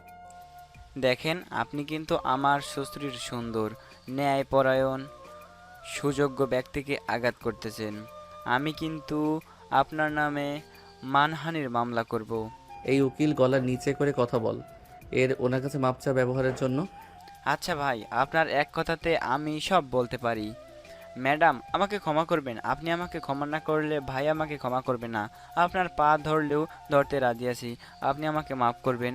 আমি আপনার মতো আর ভাই আর স্নেহ পাবো না, প্লিজ মাফ করে দিন আমার ব্যবহারের জন্য। হয়েছে হয়েছে, মাফ করে দিয়েছি। হাবিলদার, লিস্ট ধরে সবাইকে ছেড়ে দাও। একে একে লিস্ট করে সবাইকে ছেড়ে দেয়। বাকি থেকে যায় আকাশ। আপনি বের হন না কেন? আমার জামিন হয় নাই তাই বের হইনি। আপনার মতলব কি বলেন তো? সবাইকে বের করলেন আর আপনি নিচে থেকে যাচ্ছেন। ম্যাডাম, ওনার ব্যাপারে কোর্ট থেকে রেস্ট্রিকশন আনছি, ওনাকে এখান থেকে কোথাও ট্রান্সফার করা যাবে না। ওনার জামিন আপাতত 2 মাস পরে মঞ্জুর করা হয়েছে। What the fuchka? টক দিয়ে ফুচকা কিন্তু অনেক মজা।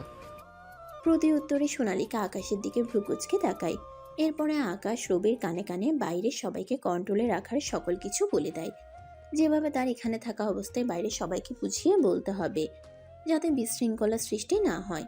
সব কিছু বুঝিয়ে দেওয়ার পর একে একে সবাই থানা থেকে বিদায় নেয়। আকাশের নামে স্লোগান দিতে দিতে সবাই আকাশের অফিসের দিকে যেতে থাকে। এইভাবে চলে যায় ঘন্টা দুয়েক। চুপচাপ সোনালিকা তার ডেস্কে বসে ভাবতে থাকে। কিছু সময় পর সোনালিকা উঠে লোকালের মধ্যে যায়। এত সময় আকাশ দেওয়ালের সাথে হেলান দিয়ে বসেছিল। সোনালিকার আশা দেখে সে উঠে দাঁড়ায়। সোনালিকা আকাশের কলার চেপে ধরে দেওয়ালের সাথে চেপে ধরে বলতে থাকে, এই তুই চাইলে চলে যেতে পারতি। আর কেউ বুঝুক বা না বুঝুক, আমি এতটুকু বুঝছি তুই এখানে কেন থাকলি, তোর মতলবটা কি? সত্যি সত্যি উত্তর দিবি কিন্তু। মজা বলবো? হুম। এখানে থাকলে 12 ঘন্টা অন্তত মন ভরে তোমাকে দেখতে পারবো, আর বাইরে বেরোলে তোমাকে দেখার জন্য একবার এখানে একবার ওখানে ছুটে বেড়ানো লাগবে। মন ভরে দেখতে পারবো না তাই। তুই যা করছিস এই সকল আবেগ, ভালোবাসা না, বুঝছিস? আবেগ কেটে গেলে তোর সব ভুল ঠিক হয়ে যাবে। এসব বাদ দিয়ে ভালো পথে ফিরে। আজ পর্যন্ত এই আবেগটা কোনো মেয়ের প্রতি জাগেনি, তোমার প্রতি জাগিয়ে রাখি। দেখ, তুই কিন্তু আমাকে অনেক খারাপ পরিস্থিতিতে ফেলতেছিস। আমাকে শান্তিময় থাকতে দে। আমি তো তোমার কোনো সমস্যা করিনি। তোর কাছে আশেপাশে থাকলে মনে হয় তোর গা থেকে হাজার মানুষের কান্নার শব্দ আসতেছে, হাজারটা মানুষের রক্ত লেগে আছে তোর শরীরে। তো অত্যন্ত জঘন্য একটা মানুষ তুই। তুমি যা কিছুই আমাকে বলবা আমি চুপচাপ তা মেনে নিব। তবে তোমার আমার ব্যাপারে জানা কিছুটা ভুল আছে। অবশ্যই আমি খারাপ। তাদের সাথে যারা দুর্নীতিগ্রস্ত সাধারণ মানুষের সব কিছু আত্মসাৎ করে, অবশ্যই আমি তাদের জন্য ভালো। যারা এতটুকু সাহায্যের অভাবে নিজের জীবনকে বিপর্যস্ত করে ফেলে। তোর এই কথার মানে বুঝলাম না। বোঝার দরকার নাই, লাগবে না। আমি হাত জোর করে মাফ চাই আল্লাহর কাছে, আমার পেছন ছেড়ে দে। কেন কেন? তোমাকে কি একবারও বলেছি যে আমাকে ভালোবাসতে হবে? তোমার ইচ্ছা হলে বাসবে, না হলে না বাসবে। আমি আমার মতো ভালোবেসে যাব। মনে রাখিও, ভালোবাসি বলে এত সব প্রশ্রয় করি। একটা মেয়েকে তোমার এই পর্যায় থেকে উঠিয়ে নিয়ে যাইতে আমার 1 মিনিটও সময় লাগবে না। এই জন্যই তোদের মতো মানুষরা ভালোবাসার যোগ্য না, অত্যন্ত জঘন্য, দুর্গন্ধযোগ্য ডাস্টবিন তোরা। তোদের ঘৃণা করা যায় কিন্তু কখনো মাফ করা যায় না। তুমি যেমনটা মনে করো। এভাবে দেখতে দেখতে দিনের পর দিন চলতে থাকে। প্রতিদিন সোনালিকা থানায় আসে এবং তার ডেস্কে কাজ করতে বসে। আকাশ অপলক দৃষ্টিতে সোনালিকার দিকে তাকিয়ে থাকে। তার চোখের পলক যেন কিছুতেই পড়ে না। মাঝে মাঝে সোনালিকা এগুলো দেখে অস্বস্তি ফিল করলেও দেখেও না দেখার ভান করত, যেন সে কিছু দেখছে না। কিন্তু লুকিয়ে লুকিয়ে সব কিছুই ফলো করত সে। আর অন্যদিকে আকাশ আপন মনে শুধু ওকে দেখেই যেত। এটাই হয়তো ভালোবাসা। হুট করে কারো মায়া আবদ্ধ হলে তাকে না পেলেও কাছ থেকে দেখে যাওয়ার যে শান্তি, সেটা পৃথিবীর আর কোনো ভালোবাসাই নেই। আসলে ভালোবাসা অনেক সুন্দর, কাছ থেকে হোক কিংবা দূর থেকে। এভাবে দেখতে দেখতে একটা মাস 13টা দিন চলে যায়। এতগুলো দিনে প্রতিদিনের রুটিন নেই একই রকম। তবে আকাশের এখানে থাকতে কোনো অসুবিধা হয়নি। সে এখানে সবসময় ভিআইপি সুবিধা পেত। তার যখন যা লাগতো সবই দেওয়া হতো। এভাবেই চলতে থাকে। আরও 3টা দিন চলে যায়। একদিন রাত্রে আকাশ সোনালিকার কথা ভাবতে ভাবতে ঘুমিয়ে যায়। রাত বাজে 3:12, ছুঁই ছুঁই কিংবা এর আশেপাশে। এডিটর এখান থেকে কোনো মিউজিক ব্যবহার করবা না, এটা ইসলামিক দৃশ্য দেখানো হবে। আকাশ হুট করে দেখতে পায় ডান দিকে মাটি, বাম দিকে মাটির নিচে মাটি, উপরেও মাটি দিয়ে চাপা দেওয়া ছোট্ট একটা ঘর এসে আবদ্ধ। অন্ধকার, কিচ্ছু দেখা যায় না। সে যে চিৎকার দিবে তার গলা দিয়ে আওয়াজ বের হচ্ছে না। এরই মাঝে একটা খুব দীর্ঘ আলোর ঝলকানি দিয়ে তার চোখের দৃষ্টিতে। তখনই, তোমার রব কে? তোমার দিন কি? তোমার নবী কে? এগুলো কি? কেন আমি উত্তর দিব? দ্রুত উত্তর করো। কেউ একজন ছিল, আমি তার নাম শুনেছি, মনে করতে পারছি না। আমার দিন কি যেন? আমার কিছু মনে আসতেছে না। কথাটা বলার সাথে সাথে আকাশ বিকট একটা শব্দ শুনতে পায়। আর সেই আগ্নেয়গিরি লাভার থেকেও ভয়ানক আপনার মধ্যে ডুবে যেতে থাকে। তার যেন সারা শরীরের মাংস হাড্ডি সব গলে গলে পড়তে থাকে। বারবার চিৎকার করতে থাকে যাতে সে মারা যায়, কিন্তু শুধু কষ্টই পেতে থাকে। প্রতিবার একটু থেকে একটু বেশি, কিন্তু কম না। আজকে চিৎকার করে তোমার আর উপকার হবে না। প্রতি মসজিদে আজানে তোমাকে ডাকা হতো, তুমি কি শোনোনি? অন্যের প্রতি জুলুম করতে তোমার হাত পা কাঁপেনি? প্রতিনিয়ত অন্যায় করে গেছো, অন্যের হক মারতে বেহায়াপনা, যত ধরনের পাপ আছে তুমি করতে। তোমার কি স্মরণে আসেনি আল্লাহ ক্ষমতাশীল? যত অন্যায় করো না কেন তার কাছে মাপ চাও, সে মাফ করবে। মাফ করার জন্যই বসে আছেন তিনি। তিনি অত্যন্ত দয়াশীল। আজ যখন সময় শেষ, তোমার এই চিৎকার কোনো কাজে আসবে না। পৃথিবীর জীবনটা একটা সময় শেষ, কিন্তু এটা তো অনন্তকাল, যার কোনো শেষ নেই। অনন্তকাল কষ্টের থেকেও তীব্রতর কষ্ট ভোগ করার জন্য তুমি প্রস্তুতি নাও। আস্তে আস্তে সাউন্ডটা বিলীন হয়ে যায়। অন্যদিকে জোরে জোরে চিৎকার করে আল্লাহর কাছে সাহায্য চাইতে থাকে, কিন্তু ততদিনে আরও সে রাজি মুখ ফিরিয়ে নিয়েছে। নাউজুবিল্লাহ। এই জন্যই আল্লাহ বলে, আজ তোমরা আমার কথা শুনতেছ না, কালকে ওই বিচারের দিনে আমি তোমাদের ভুলে যাব। তুমি দিনে দুপুরে অন্যায় করবে, অন্যের সাথে জুলুম করবে, অন্যের হক মারবে, চাঁদাবাজি করবে, সুদ খাবে, দিনে দুপুরে নিজের শক্তির জাহির খাটিয়ে অন্যকে পৃথিবী থেকে বিদায় করবে। এই বিদায়টাই কি শেষ বিদায়? এরপর আর শুরু নেই? যে শুরুটা হবে ওই শুরুটা কিভাবে করবে? অবশ্যই আল্লাহ মাফ করেন, তিনি খুবই দয়াশীল। সময় ফুরানোর আগে আমাদের সবাইকে ফিরে আসতে হবে, না হয় বাস্তবতা তো দেখছেন। তখনই আল্লাহ গো! আকাশের ঘুম ভেঙে যায়। এমন জোরে চিৎকার করে পুরো থানা কেঁপে ওঠে। এত সময়ে ভোরের আজানও দিয়ে দিচ্ছে। তার চিৎকার শুনে সবাই দৌড়াদৌড়ি করে এখানে আসে। আর হাউমাউ করে কাঁদতেছে আকাশ। তার শরীর কাঁপা যেন কোনোটাই কমতেছে না। এডিটর, এবার মিউজিক দিতে পারো, এখন থেকে স্যাড মিউজিক দিলেই ভালো হবে। এভাবে দেখতে দেখতে সকালটা চলে যায়। এত সময় রবির কাছে খবরটা চলে গেছে। 10টা বাজতে বাজতে রবি তাদের উপর পর্যায়ে যারা আছে তাদের ধরে আকাশকে বের করে আনে। আকাশ চুপচাপ চলে আসে। আকাশ তার অফিসে এসে নিজের নিজস্ব ডেস্কে বসে থরথর করে কাঁপতে থাকে। ভাই, আপনি এভাবে কাঁপছেন কেন আর ঘামছেন কেন? এখানে বড় কোনো আলেম আছে? আমাদের বড় মসজিদেই তো আছে। আমাকে এখনই তার কাছে নিয়ে যাও। আচ্ছা। রবি আকাশের অবস্থা দেখে আর কোনো কথা বাড়ায় না, চুপচাপ হুজুরের কাছে নিয়ে যায়। হুজুর আকাশের কাছ থেকে সমস্ত ঘটনাই শুনে বলতে থাকে, তোমার ধারণার বাইরে আল্লাহ কতটা ক্ষমাশীল।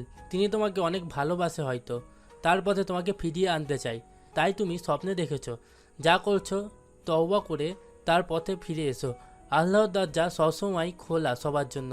আল্লাহ কখন কাউকে হেদায়েত দিয়ে দেয় তার কাছে আনতে তিনি ভালো জানেন। কথাগুলো শুনে আকাশ হুজুরের কাছ থেকে চলে আসে বাড়িতে। সে আল্লাহর কাছে কান্নাকাটি করে মাফ চাইতে থাকে। আর এখন তার এক ওয়াক্ত খাইতে ভুলে যাচ্ছে, কিন্তু নামাজ পড়তে ভুলে যাচ্ছে না। এভাবে চলতে থাকে দিন। অন্যদিকে কী ব্যাপার ম্যাম, আপনি 2 দিন অ্যাবসেন্ট, মাঝে মাঝে তো অনেক কিছু হয়ে গেছে। এসপি স্যার এসে তো ওই আকাশ নামক ছেলেটাকে ছেড়ে দিছে। যাক বাবা, আপদ বিদায় হয়েছে, শান্তিতে বাঁচা গেল। এভাবে দেখতে দেখতে 3টা মাস চলে যায়। এই 3 মাসে সোনালিকা আকাশকে খুব করে মিস করতে থাকে। প্রতিনিয়ত আকাশের দুষ্টুমিগুলো তার মনে পড়তে থাকে। এর আগে কেউ কখনো তার সাথে এমন দুষ্টুমি করেনি। এবার নিজ থেকেই সোনালিকা আকাশকে খুঁজতে থাকে, কিন্তু আকাশের আগের অফিস বন্ধ করে দেওয়া। কোথাও যেন শহরে তার কোনো অস্তিত্ব নেই। একদিন হুট করে টিভিতে বড় করে প্রেস মিটিং হয়। ব্রেকিং নিউজ, আন্তর্জাতিক বিখ্যাত গ্যাংস্টার আকাশ চৌধুরী, আজ থেকে তিনি নাকি সকল গ্যাংস্টার জগৎ থেকে সরে যাচ্ছে। তার সাথে আমরা সরাসরি লাইভে চলে যাচ্ছি, তিনি লাইভ করছে। আসসালামু আলাইকুম। আশা করি সবাই ভালো আছেন। অনেকে আমার উপর আক্ষেপ খুব নিয়ে আছেন, আবার অনেকেই আমাকে খুব ভালোবাসেন। আমি কখনো বলবো না আমি ভালো। আমি খুব করে খারাপ এবং জঘন্য একজন মানুষ। আমার জন্য দোয়া করবেন, আমি যেন ভালো হতে পারি।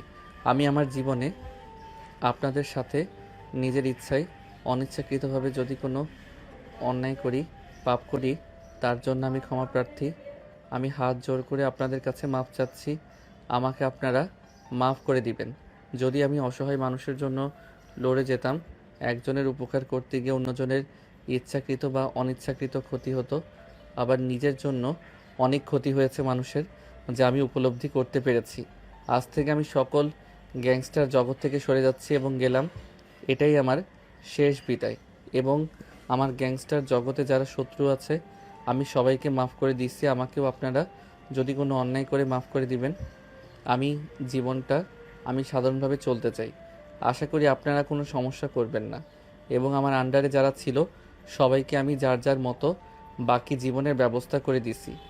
একটা কাজের ব্যবস্থা যার মাধ্যমে সুন্দরভাবে কাজ করে উপার্জন করে হালাল তাদের জীবন চালাতে পারে।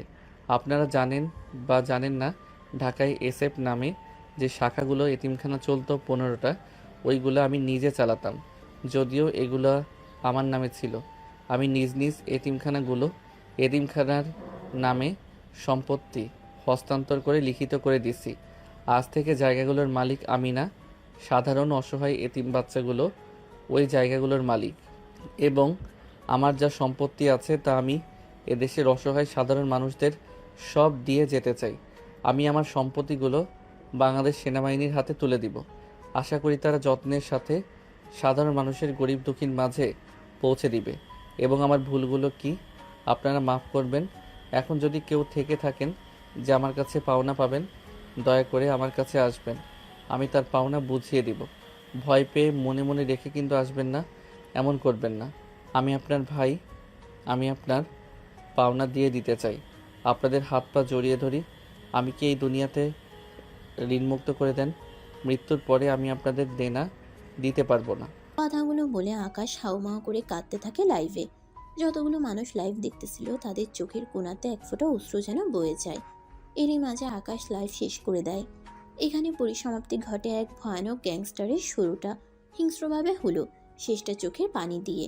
এটাকেই বলে হেদায়েত। আল্লাহ যাকে হেদায়েত দান করে পৃথিবীর কোনো শক্তি সেটা আটকাতে পারে না। আল্লাহ যাকে হেদায়েত দিবে না, পৃথিবীর কোনো শক্তি তাকে সত্যের পথে আনতে পারবে না। তার কাছে কথাগুলো বিরক্তিকর মনে হবে, অথচ দিন শেষে তার মনে সকল ভিত্তিগুলো যদি খুলে যায়, সেই ভুলের জন্য অজরে কাঁদতে থাকবে। আল্লাহ আমাদের সবাইকে সত্যটা বোঝার তৌফিক দান করুক। অন্যদিকে লাইভ সোনালিকাও দেখতেছিল, তারও ভুল ধারণা আকাশের প্রতি কেটে যায়। এভাবে দেখতে দেখতে 2টা বছর চলে যায়। 2 বছর পর কিরে মা, আমাদের কই নিয়ে যাচ্ছিস? কোথাও না তো, আমরা তো ঘুরতে যাচ্ছি সাজেক। হুট করে সাজেক কেন? আমাদের তো বলবি, একটা গোছানোর ব্যাপার আছে। আরে গোছানো বাদ দাও তো, চলো না। কতগুলো বছর চলে গেল, কোথাও যাওয়া হয় না। তোর বাবা তো অফিস ছিল, তাকে আবার জোর করে আনার কি ছিল? আরে সারা জীবন টাকা টাকা করলেই হলো? জীবনে সুখ শান্তি ঘোরার একটা ব্যাপার আছে না? সামনে গাড়ি থামাও, ওই একটা খাবারের হোটেল মনে হচ্ছে, ওখানে কিছু খেয়ে নেই। তারপরে তারা সামনে গাড়িটা পার্কিং করে নেমে সবাই হোটেলের মধ্যে চলে যায়। তারপরে হাত ধুয়ে কালা ভুনা আর সাদা ভাত অর্ডার করে। কিছুক্ষণের মধ্যে অর্ডার চলে আসে। একজন এসে খাবার দিয়ে যায়। খাবার খেয়ে বিল দিতে গিয়ে সোনালিকার যেন চক্ষু চড়ক গাছ। আকাশ, তুমি এখানে? জানো তোমাকে আমি কত খুঁজেছি। এ কি অবস্থা, তোমার চুল বড়, দাড়ি রেখেছো? চুল বড় রাখার জন্য যা বাবরি চুল আর দাড়ি তো একটা পুরুষের সৌন্দর্য। আর আপনি আমাকে কি জন্য খুঁজছেন?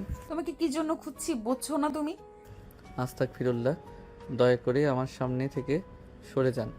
আমি পরপুরুষ মেয়ের দিকে তাকাতে পারবো না।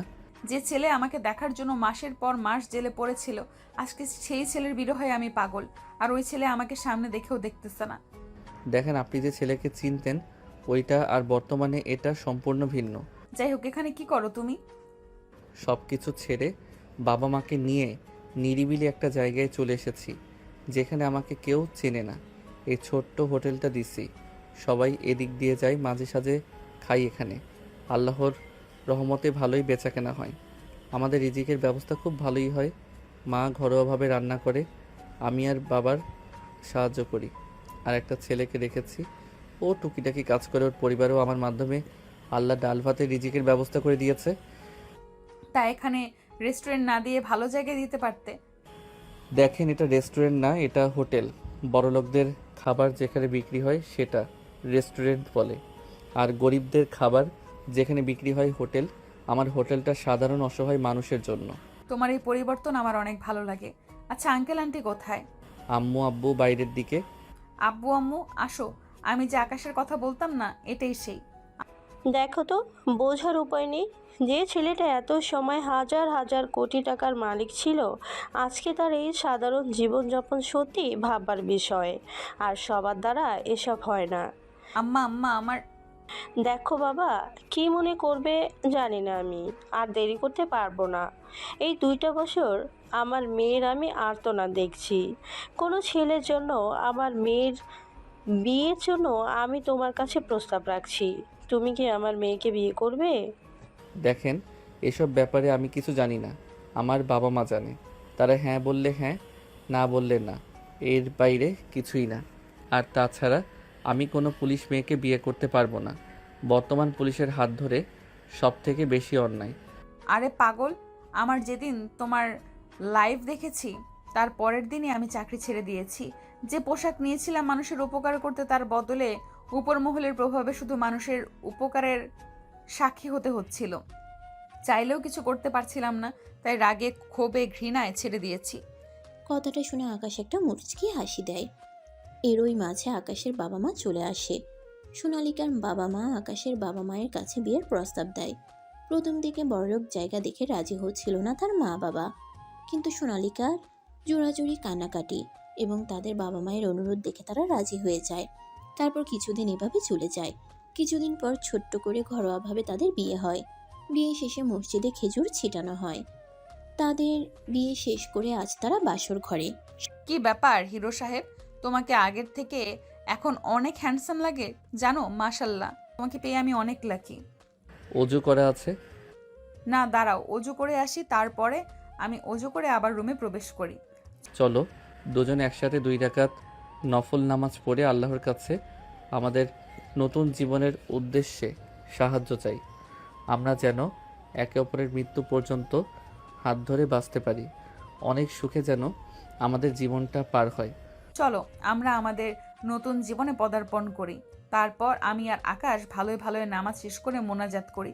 আমাদের নতুন জীবন যেন ভালোভাবে সুন্দরভাবে কাটাতে পারি। তারপরে আমরা কিছুক্ষণ গল্প করি, একে অপরকে হাসাই। এরপরে আমরা মধুর মিলনে আবদ্ধ হই, যা শুধুমাত্র একটা স্বামী এবং স্ত্রীর জন্য প্রযোজ্য হালাল সুন্দর অনুভূতি, যা একজন স্বামী স্ত্রী বুঝতে পারে। আলহামদুলিল্লাহ, আমি আমার বউকে নিয়ে অনেক ভালো আছি। আপনারা দোয়া করবেন যাতে আমাদের ভালোবাসায় নজর না লাগে কারোর। আমি দোয়া করি আপনাদের ভালোবাসায় বরকত হোক, কারণ নজর না লাগুক। আর কি, আজকের গল্পের লাস্টিংটা একটু ইউনিক করলাম, সত্য দিলাম। প্রতিটা গল্পের উদ্ভট বানানো কাহিনীর থেকে বাস্তব দিয়ে আজকে না হয় সাজিয়ে দিলাম। এমনই রে ভাই, আমাদের জীবন অতি সংক্ষিপ্ত, তাই আমরা যদি পরকালের দিকে নজর না রেখে দুনিয়াবি হয়ে যাই একদম, এটা আমাদের ভয়াবহ ধ্বংসের কারণ। আমাদের অবশ্যই আল্লাহর প্রতি সহনশীল হয়ে তার দেওয়া প্রতিটা দায়িত্ব পালন করা উচিত। তাহলে এমনিতেই আমাদের জীবন সুন্দর হয়ে যাবে। আমি জানি আজকের গল্পের লাস্টিং কিছু মানুষের পছন্দ হবে না, কেননা তারা বাস্তবতা সত্যকে বিশ্বাস করতে চায় না। এটা ঠিক ততদিন এগুলো বিশ্বাস করবে না যতদিন না এরা মারা যায়। দোয়া করি আল্লাহ হেদায়েত দান করুক। একটা কথা আছে না, কিছু মানুষের অন্তর থাকতেও তারা তা দেখতে পায় না কালো। তো আজকে বিদায় নিয়ে ভালো থাকবেন, নিজেকে নেবেন, সৎ পথে থাকবেন, কখনো অন্যের ক্ষতি করবেন না, পারলে উপকার করবেন। দিন শেষে আপনি জিতে যাবেন। সমাপ্ত।